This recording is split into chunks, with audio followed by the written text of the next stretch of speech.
રાજસ્થાન, મધ્યપ્રદેશ, મહારાષ્ટ્ર, ગુજરાત, અંબાજી, ઘણી મોટી સંખ્યામાં વધાર્યા છો. તમારા બધાનો પરિવાર વતી બધાનો આભાર માનું છું. જ્યારે હું એકલી છું, તમે બધા મારા હાથ મજબૂત કરવા માટે અને મારી સાથે આવીને ઉભા રહ્યા છો. વરસાદના દિવસો છે, કામના દિવસો છે, છતાં પણ તમારો ટાઈમ કાઢીને તમે અહીંયા મારી સાથે આવીને આજે મારો દૂસરો ટાઈમ છે તો તમે મારા દુઃખમાં ભાગીદાર બન્યા છો. એટલે આવી જ રીતે તમે મને સાથ સહકાર આપતા રહેશો એવી હું તમારી આશા રાખું છું. તમારી પાસેથી અપેક્ષા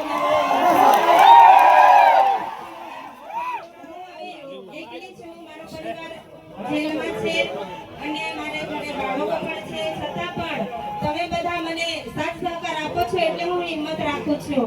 મારા મનોબળને મજબૂત કરો છો તમે. એટલે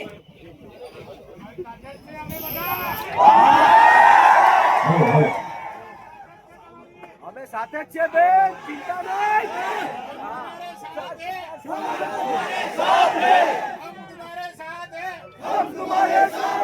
તમારો મને સાથ સહકાર આવી રીતે મળતો રહે એવી હું આશા વ્યક્ત કરું છું. અને બીજું, હવે જે 18 દિવસનું બાળક હતું, આપણે બધા જાણીએ છીએ 10 દિવસ જેલ ભોગવીને આવ્યું છે, પણ તમે બધા અહીંયા એકતા બતાવી અને હાલ જાણવા મળ્યું કે જામીન મળ્યા છે.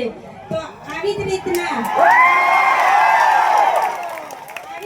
બીજા અન્ય લોકો પણ છે, આપણા ધારાસભ્ય પણ છે, એ લોકોને પણ આપણે આવી જ રીતે બહાર લાવવાના છે ટૂંક સમયમાં. એટલે જ્યાં સુધી ન્યાય ના મળે ત્યાં સુધી આપણે આપણી લડત ચાલુ રાખવાની છે. એટલે તમે બધા ન્યાયની લડતમાં મારી સાથે રહેશો અને મારા પરિવારને સાથ સહકાર આપશો એવી હું આશા રાખું છું.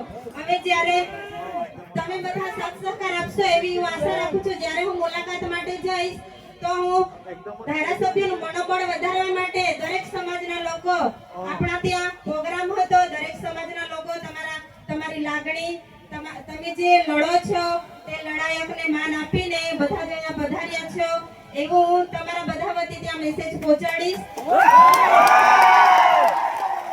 અને જલ્દીથી જલ્દી ન્યાય મળે એવી આપણે બધા આશા રાખીએ.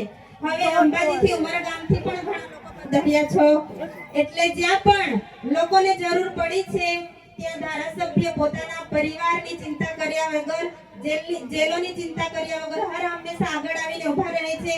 એટલે આજે તમે બધાએ તાકાત બતાવી છે, એટલે આવી જ રીતે તાકાત બતાવજો.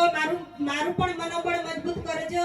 એટલે જે જેલમાં છે એમનું પણ મનોબળ મજબૂત થશે કે ના, ખરેખર અમે જેલમાં છે છતાં પણ લોકો બધા અમારી સાથે છે, સાથ સહકાર આપે છે. અમને ભૂલી નથી ગયા.